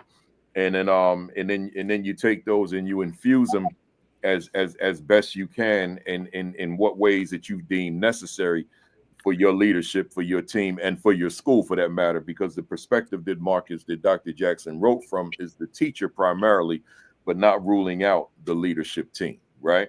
So with that said, Doc, I certainly wouldn't burden you with going through all that at 12:32, but what I did was I highlighted the ones that resonated with me most. And that was number one, open. I got five altogether: open and transparent communication. Give us a synopsis, and I'm gonna put that on the screen as well. Give us the synopsis of what you mean there as it relates to conflict avoidance and resolution within teams. Well, most people shy away from putting the problems and the issues on the table. And you have to plant that seed, as I mentioned earlier, of transparency. That was one of the seeds that I actually spoke about that needs to be planted. You have to create that atmosphere that is okay to put a problem or an issue on the table. And I go back to my superintendent. I didn't know her when I first came here. She didn't know me. And she had this major problem that she spent the entire weekend working on. And she brought it to the executive cabinet meeting, Principal Kafele, and she had it all written out on the board, and she has a nice handwriting. It was a good plan. And she turned around to everybody and said, what do you think? And everybody was shaking their head in agreement. And I raised my hand. I didn't raise it all the way. I just said, I was like, and she said, Dr. Jackson. I was like, that's not going to work. And she said, excuse me? The room got quiet. Yeah. And I said, that's not going to work. I said, first of all, it's too early in the school year to do that. Your team, most of us are new to this city. Thirdly, persons that is going to affect are well known in the community. And here are these new people coming in, and we're doing this early in your new administration. I say it's going to be catastrophic to the culture and climate of the school district and to you as the leader of this particular school district. We need to wait and gather some more data. The room got quiet. That particular superintendent at that particular time, Dr. Catrice Pereira, she said, you're right. And she took that eraser and she erased everything off the board. Wow. And everybody was like, wow. So you got to be open and have that open level of transparency. And so I was like, okay, I can be honest with her. When it came time to, this is the barriers that we're facing to preventing our kids from graduating. Let me remove these barriers. So she was vulnerable because she erased everything. She was open to us being transparent. These seeds are being planted, Kafele. Yeah. And I established trust all in that quick moment. So that's what I'm talking about when I talk about open and transparent communication. I was able to look my superintendent in her eyes and say, that will not work. That's not going to work. Wow. And if you can't have that discussion and dialogue with anyone. Yeah. Yeah. And to go back, Principal Kafele, post-COVID, you sat on a think tank with myself, Chika Kaur, and Dr. Melissa Chester. And you said you will not be doing any virtual. That's not you. You're not doing anything virtual. Somehow, some way, you're going to find yourself in front of the crowd because the virtual thing isn't working for you. And now you're almost 300 episodes in to a virtual platform. Everybody around the country. Yeah. You had to listen to me when I said, Kafele, you have to change. Yeah. You have to evolve or dissolve. Yeah. Or you don't use evaporate no more? Yeah. You say innovate or evaporate? Innovate or evaporate. Yeah. Or dissolve. You can actually use I told you that, Principal Kafele, that night we talked. Yeah. And you dropped your ego soup and you were like, hold on. Things are changing. Yeah. I need to shift. Yeah. I need to do some shifting. So now let people know that was in 2020, and I'm fighting against this pandemic. Correct. Yeah. So somehow, some way, Kafele, the dialogue between us since 2013, I planted a seed of vulnerability, trust, and transparency with you. Yeah. And now we're here today. Here we are. Got a beautiful platform on here. That's the number one in the world. Yeah, that's what AI said. That's the data. Yeah, that's what AI said. Let's go. I want to go to number 6, which is establishing ground rules. Again, for the fam, we're talking about conflict avoidance and resolution within teams. So here you gave us these 10 areas. I'm focusing on 5, establishing ground rules. What are you saying to us? Man, you have to establish your norms. These are the things that's going to take place within our district, within our meetings, within our schools. That has to be established, and there's no deviation from that at all. It's interesting that I'm actually in our boardroom, and I'm actually looking at directly across from me. We just had to go through this exercise because we had some internal conflict things going on. And I got with the team and I said, hold on.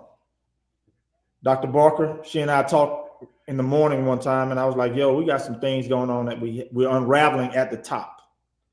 So we have to address these things. And they were centered around norms. And I'm looking at them right now. And we got input from everybody. And everybody had something to write. And we came up with 15 things. But then we looked at those 15 things, they were all interconnected. And so we came up with our norms. Number one, I'm looking at it right now, Principal Kafele. It just so happened I'm in this boardroom when you asked me this question. Yeah. Number one, be timely. Be on time. Respect everybody's time.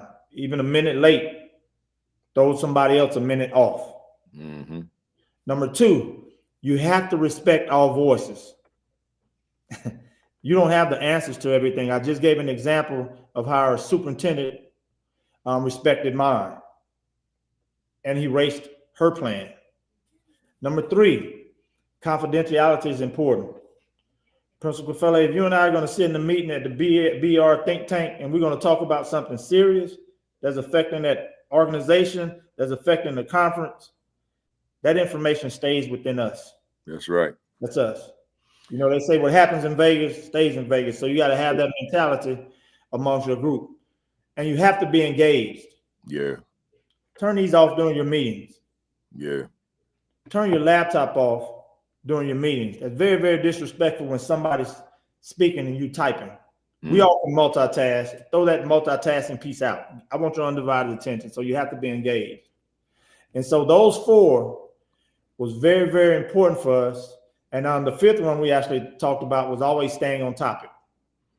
Staying on topic. So you have to establish those ground rules, or in this case, our norms.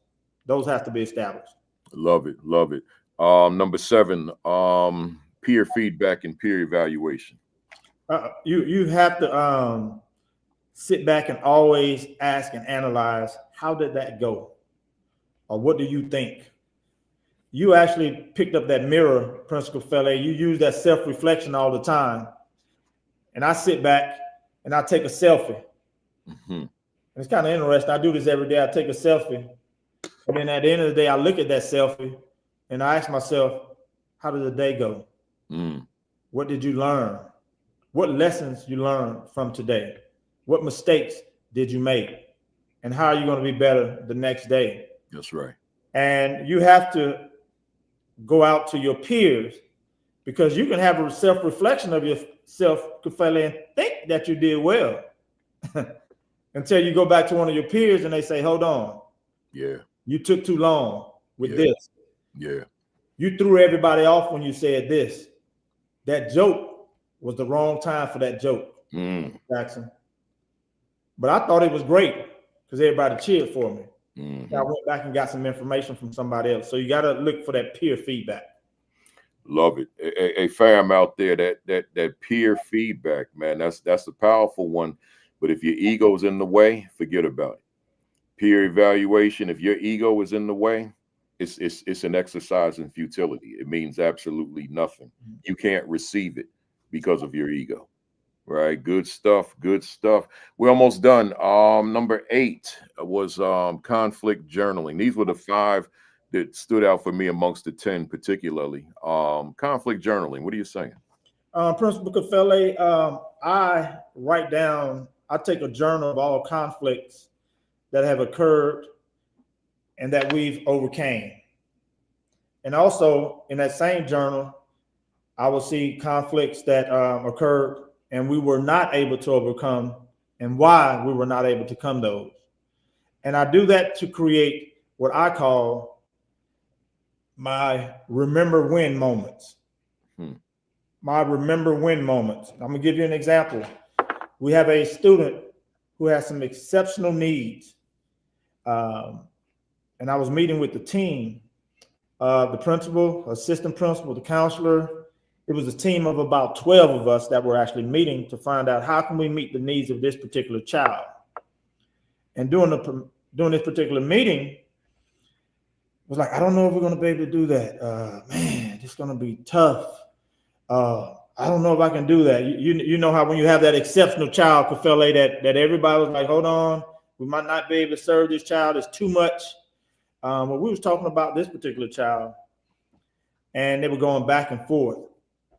And then I looked at my conflict journal with this particular school that I was actually working with, and I found an example. And I went back and I said, do you all remember Cole from last year? Do you all remember Cole? We had the same type meeting. How is Cole doing this year? Cole is doing exceptionally great. He's doing well. He got them behaviors under control. He's doing extremely well, but he's still emotional. And that's okay for a child to be emotional. But I said, remember Cole. And I was able to go back and reflect on my conflict journal and challenging journal that I actually had. And to create a remember when moment. And I do that often. And I got plenty of receipts. You just talked to one today about a girl who was dyslexic and couldn't read, but she passed 4 out of 5 of her EOC test, Kafele. Yeah. Remember Kendall? Yeah. Remember Devin? Yeah. I got some receipts, Kafele, and I'm always dropping them. Don't tell me what can't be done. That's right. Because I have a remember when moment. Yeah. Those receipts are very important too. To the fam out there, once again, just to reinforce what Dr. Jackson just said, you got a journal, right? Whether it be a conflict journal, whether it be whatever journal, but you got to have those receipts, of what you did. If receipts are important in a business transaction, then they're important in the work that you do as a school leader. So make sure you keep receipts of what you do. Journal. Last one, last of my 5 anyway. Timely intervention. What are you saying to us? The problem and the issue needs to be addressed immediately. I gave you an example of Ms. Jett when she actually came in as a principal. She knew we had the history of a 100% graduation rate. She was inheriting several students who are not on track to graduate.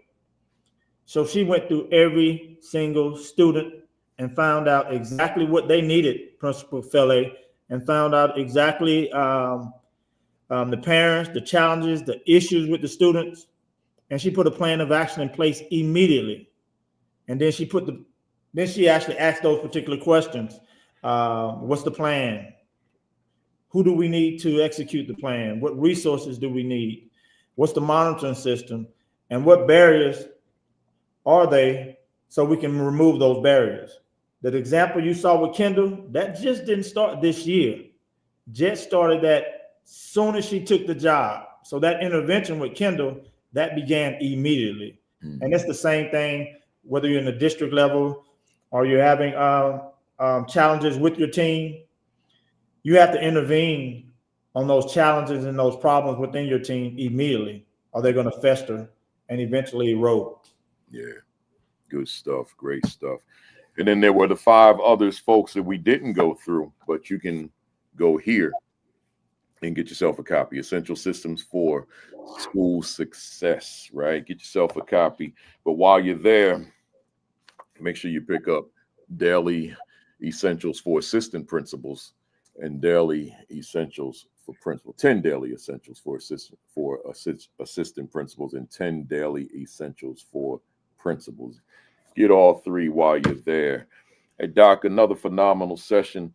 Let me go to the fam right quick. I don't think we did this last time, but let me go to the fam. Hey, fam, if today's session, if it resonated with you, if you found it to be useful, helpful, good to you, aspects that you could infuse into your work, then certainly, even though Dr. Jackson is with us for doing a residency every last Saturday through December, still want to hear from you. What do you think? Will you give us your favorite emojis if this was a good session today? While I get my emoji, mine is in the form of a real life bat, my Louisville Slugger. You hit it out the park, just like the Mets, man. They was hitting home runs last night, man. Right, so you hit it out the park. Great stuff. I see those emojis coming. Keep them coming, folks. Keep them coming. And also while you're at it, Doc, let them know how they can reach you, how they can book you, how they can get your books, how they can follow you, how they can contact you, whatever you want to give them. Let them know. Yes, I can be contacted on Twitter at Dr. Mark Jack. I always give my email out because people have advice that they actually need, and I don't have no problem at all emailing something that has worked for me with that particular problem. And my email address is drmarkjack@yahoo.com. And you can follow me on Twitter, as I just mentioned, at Dr. Mark Jack. And of course, on Facebook as well as Dr. Marcus Jackson. And my book can be purchased on, as Principal Kafele stated, Amazon.com. Very good, very good. So you all pick up a copy of that book and use it as a reference. There's a lot there, and again, my whole purpose for doing this residency is because I wanted us to go through all of this book. So that's why we say let's go from April to December and just break down this book because it's so much in it. And as a leader, whether you be a principal or higher up at the central office level, all the way to superintendent or even board member, or you're an assistant principal or even an aspiring school leader, this is for you. It's for you, right? So get yourself a copy and thank me later, right? But hey, Doc, just thanks again for being here. Thanks for all the information you shared, and looking forward to us resuming in September. And man, I appreciate all that you do, Kafele. You as well. And I'd be remiss if I didn't mention sooner or later, you're gonna have to stop those late night drives, man, for 8-10 hours, man. I worry about you often, man. I pray heavily for you. Definitely, God has you. But that's something I worry about, man. I'm quite sure your wife can tell you the same. Yeah, her, my mother, and the Facebook fam and Instagram fam. It's and you're right. I receive it. Yeah. It's not good living. Yeah. It's not healthy living. Because you're not getting a good meal. I had spoken all afternoon in Rochester first, and then had to catch a flight back to LaGuardia, right? So I'm in Rochester. I got to fly to LaGuardia in New York City, and then wait for a delayed flight, and then finally get to Bangor, Maine, and then I got 6 hours ahead of me. It's midnight. Yeah. So it's not like I had a healthy meal. There was a restaurant open in LaGuardia, but that was a burger and fries, and they didn't have any salad, so and I'm glad people are saying to me, get a driver. Let me address that.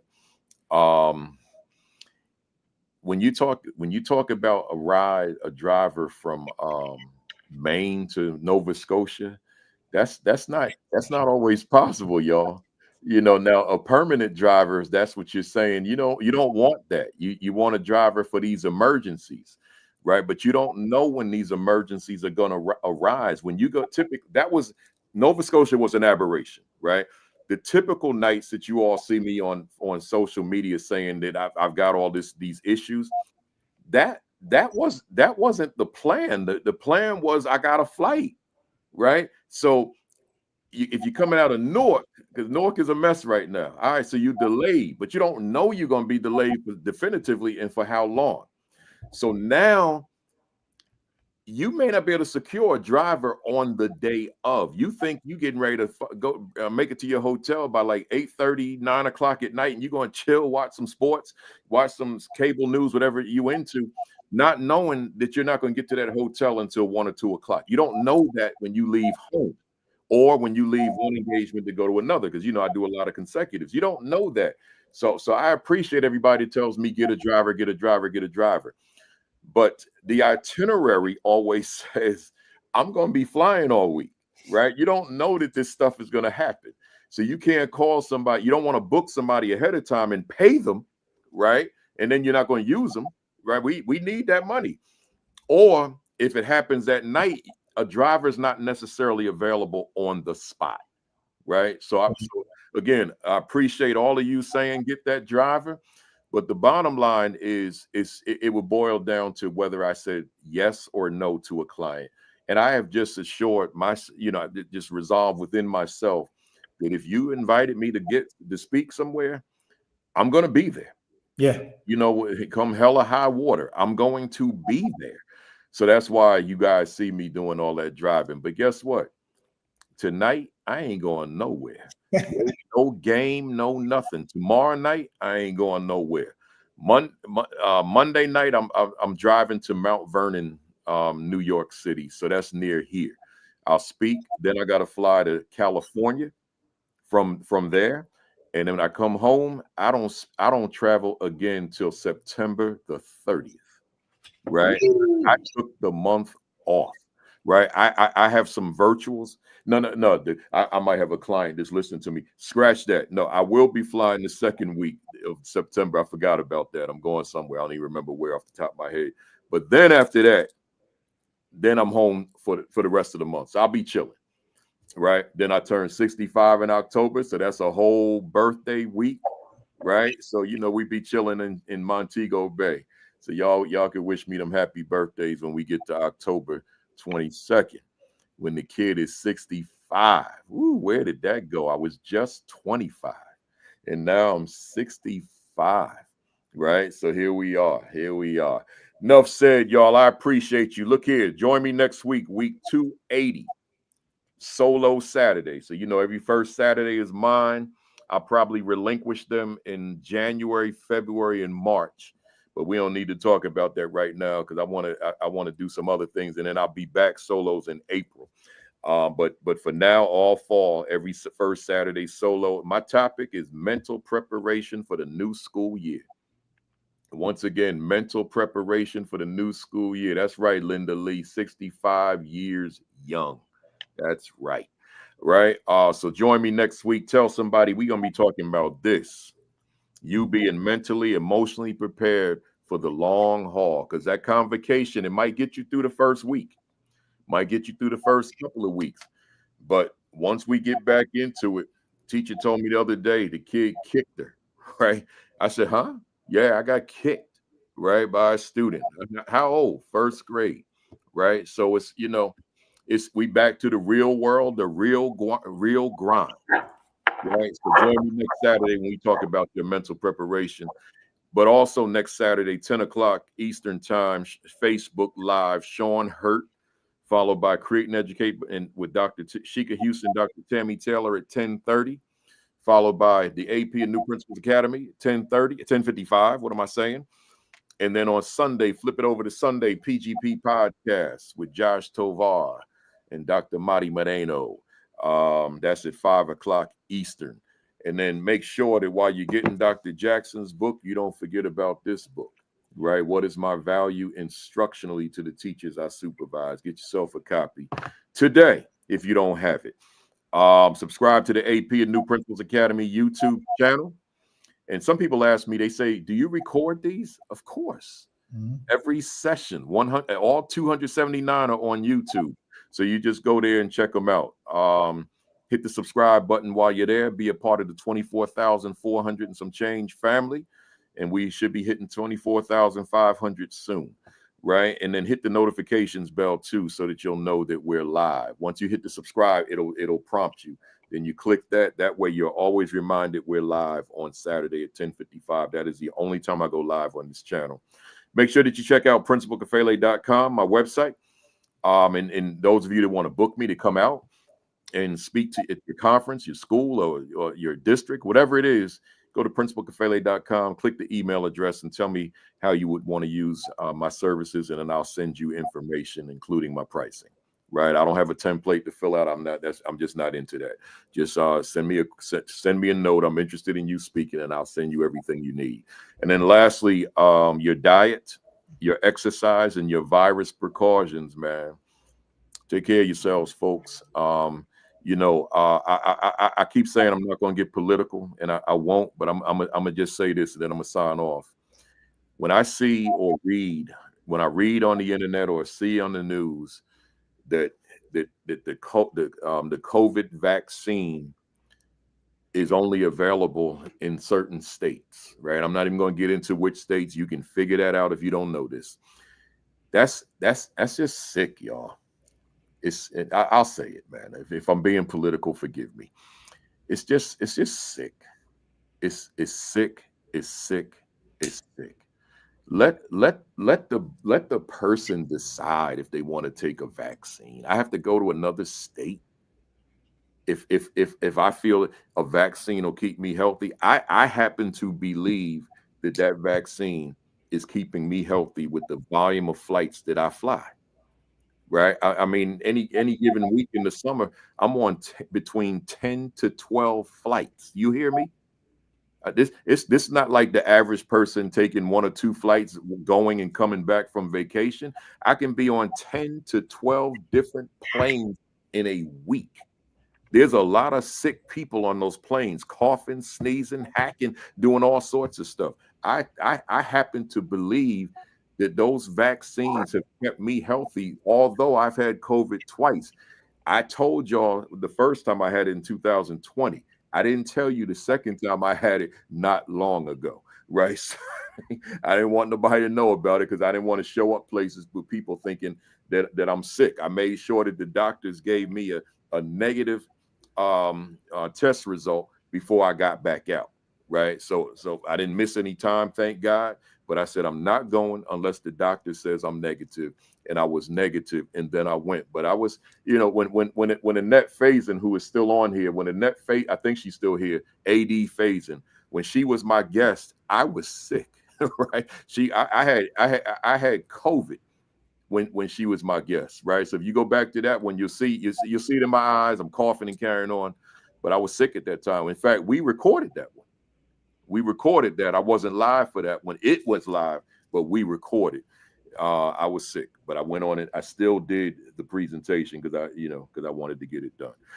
Enough said. Listen, y'all, have a great week. Have an extraordinary week. Have your best week yet. Peace. Peace. Thumbs up. Now cock your fists all the way back. If this bookcase wasn't here, I'll go back further. So cock that fist all the way back. Wind it up like this here. Count to 3. 1, 2, 3. Now go real hard like you Tyson. Bam! Bam! I see y'all next Saturday, 280. Yeah, I see you, AD. Yeah, I was sick. I see y'all later.